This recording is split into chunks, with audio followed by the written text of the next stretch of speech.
नमस्कार, सुमन्स किचनमध्ये आपलं स्वागत आहे। आज आपण खुसखुशीत अशी गुळपोळी कशी बनवायची ते पाहणार आहोत। रेसिपीला सुरुवात करण्याआधी तुम्हाला एक निवेदन आहे, अजूनपर्यंत तुम्ही माझ्या चॅनलला सबस्क्राइब केलं नसेल तर सबस्क्राइब जरूर करा आणि हो रेसिपी आवडली तर एक लाईक नक्की करा। चला तर मग रेसिपीला सुरुवात करूया। आता आपल्याला गुळपोळी बनवायची, त्यासाठी आपल्याला पीठ मळून घ्यायचं आहे। तर त्यासाठी इथे मी 1 कप गव्हाचं पीठ घेतलेलं आहे। आता हे पीठ मी चाळून घेतलेलं आहे आणि मोठ्या भांड्यामध्ये आपल्याला काढून घ्यायचं आहे। आता गुळपोळी खुसखुशीत होण्यासाठी यामध्ये आपल्याला घालायचं आहे इथे 2 चमचे डाळीचं पीठ आणि त्यानंतर आपल्याला अगदी थोडंसं मीठ घालायचं आहे। आता हे आपल्याला सगळं मिक्स करून घ्यायचं आहे। आता मिक्स केल्यानंतर यामध्ये घालायचं आहे आपल्याला कडकडीत असं मोहन।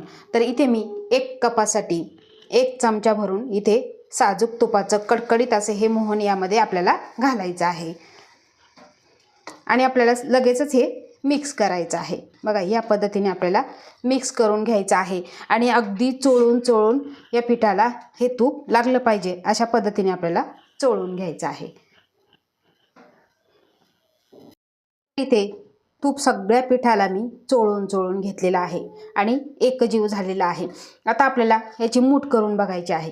बघा छान अशी मूठ वळलेली आहे, म्हणजे समजायचं आपल्या इथं मोहन हे परफेक्ट झालेलं आहे। यामुळे काय होतं, आपली जी गुळपोळी आहे ती एकदम खुसखुशीत तयार होते। आता आपल्याला अगदी थोडं पाणी घालून खूप पातळ नाही आणि खूप घट्ट नाही अशा पद्धतीने पीठ मळून घ्यायचं आहे। तर इथे अशा पद्धतीने आपण पीठ मळून घेतलेलं आहे आणि यावरती आपल्याला अगदी थोडंसं तेल घालायचं आणि पुन्हा एकदा हे मळून घ्यायचं आहे। बघा या पद्धतीने आपल्याला मळायचं आहे आणि मळल्यानंतर आपल्याला हे असंच झाकून ठेवायचं आहे। तर आपल्याला गुळपोळीचं सारण बनवायचं आहे। तर ते सारण बनवण्यासाठी इथे मी गॅसवर पॅन गरम करायला ठेवलेला आहे आणि त्यामध्ये घालायचं आहे आपल्याला इथे 1 वाटी पांढरे तीळ।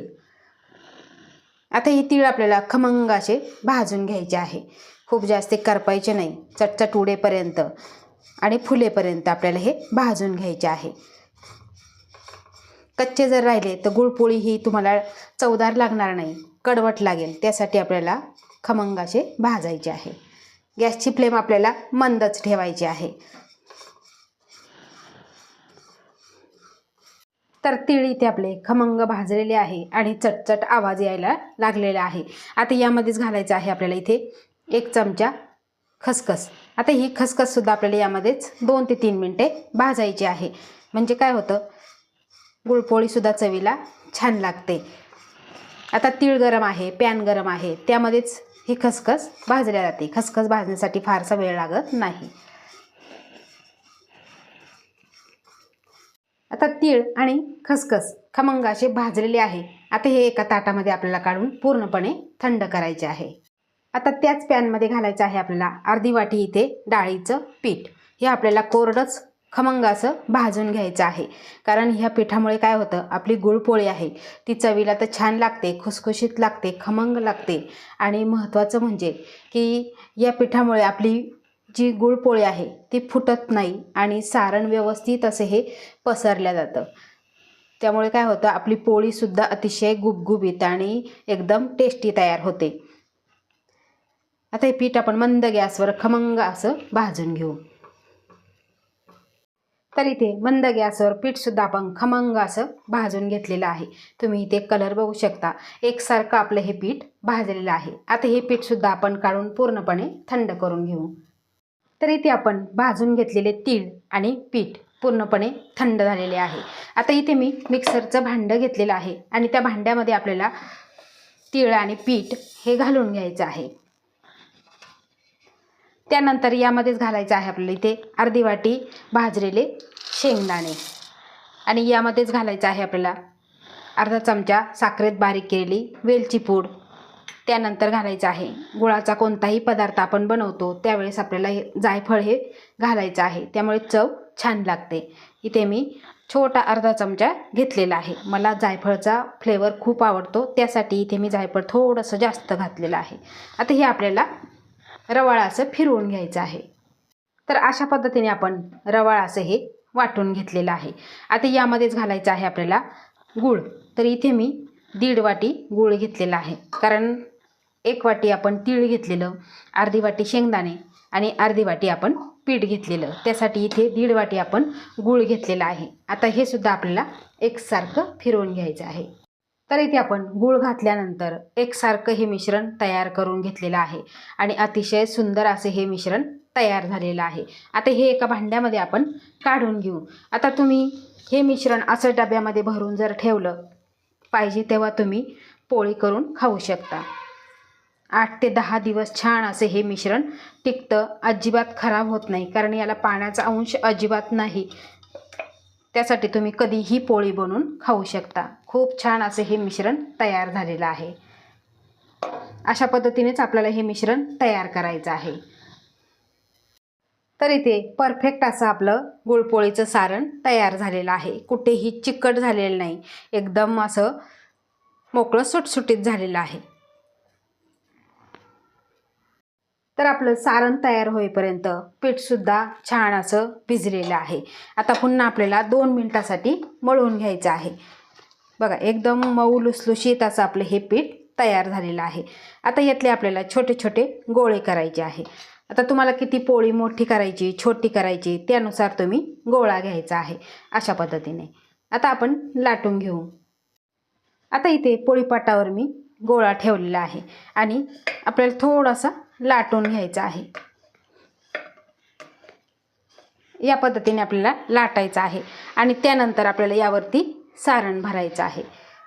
तर इथे मी 2 चमचे सारण भरणार आहे. बघा, अशा पद्धतीने आपल्याला सारण भरायचं आणि त्यानंतर आपण जसा पुरणाचा उंडा भरतो अगदी त्या पद्धतीने भरून आपल्याला गोळा करायचं. कडेकडेने हे पीठ एकत्र घ्यायचं आहे. बघा, या पद्धतीने घ्यायचं आणि त्यानंतर आपल्याला हे बंद करायचं आहे. या पद्धतीने बंद करायचं आहे आणि बंद केल्यानंतर आपल्याला दाबून घ्यायचं आहे. हलकंसं पीठ आपल्याला यावरती भुरभुरायचं आणि पुन्हा आपल्याला प्रेस करत करत हे सारण कडेपर्यंत न्यायचं आहे. या पद्धतीने म्हणजे काय होतं, सगळे काटून काट आपल्याला हे सारण भरल्या जातं आणि एकदम गुबगुबीत अशी ही आपली गुळपोळी तयार होते. तर तुम्ही इथे बघू शकता. आता आपण लाटून घेऊ. अगदी हलक्या हाताने आपल्याला लाटणं फिरवायचं आणि उलटपलट करून ही पोळी आपल्याला लाटून घ्यायची आहे.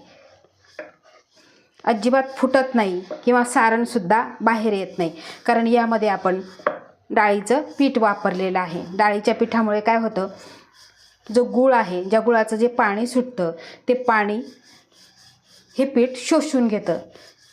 बघा, या पद्धतीने आपल्याला पोळी लाटून घ्यायची आहे.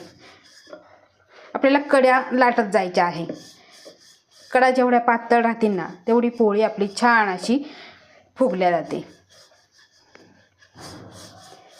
तर इथे बघा, पटकन अशी आपली ही पोळी लाटून झालेली आहे.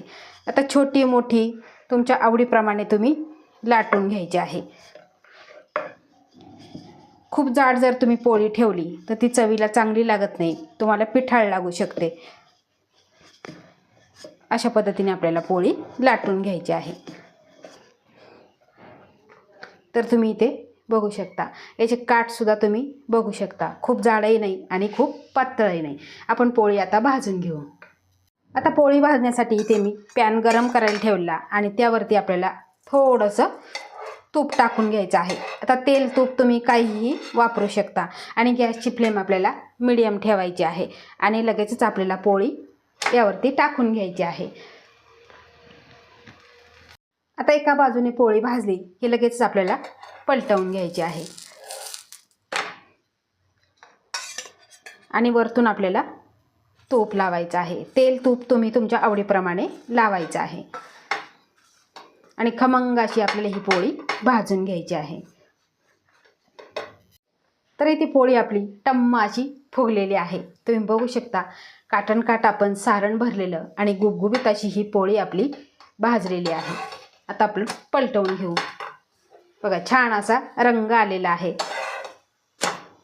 आणि खमंग अशी आपली ही पोळी भाजलेली आहे. आता हे आपण काढून घेऊ. बाकीच्या राहिलेले सुद्धा ह्याच पद्धतीने आपण बनवून घेऊ. तर इथे काठोकाठ भरलेली आणि गुबगुबीत अशी आपली संक्रांत स्पेशल गुळपोळी खाण्यासाठी तयार झालेली आहे. तुम्ही इथे बघू शकता. ही गुळपोळी तुम्ही अशीही खाऊ शकता किंवा शेंगदाण्याच्या चटणीबरोबर खाऊ शकता आणि मुलांना डब्यामध्ये सुद्धा देऊ शकता, कारण थंडीचे दिवस आहे आणि गुळाचं सेवन केलं पाहिजे, तिळाचं सेवन केलं पाहिजे. त्यासाठी हे खूप पौष्टिक आहे. तर ह्या मकर संक्रांतीला तुम्ही ह्या तिळगुळाची पोळी जरूर करून बघा आणि जे मी सारणाचं प्रमाण सांगितलेलं आहे ते एकदम परफेक्ट आहे. माझ्या पद्धतीने जर तुम्ही ते प्रमाण घेऊन जर सारण बनवलं तर तुमची सुद्धा गुळपोळी ही परफेक्ट होणार, अजिबात फुटणार नाही किंवा सारणसुद्धा बाहेर येणार नाही. तर अशा ह्या सोप्या पद्धतीने तुम्ही ह्या संक्रांतीला ही गुळपोळी जरूर करून बघा आणि तुमचा अभिप्राय मला कमेंटद्वारे नक्की कळवा. आवडल्यास लाईक करा, शेअर करा, सबस्क्राईब करा आणि बाजूचं बेल आयकॉन बटन प्रेस करा. धन्यवाद.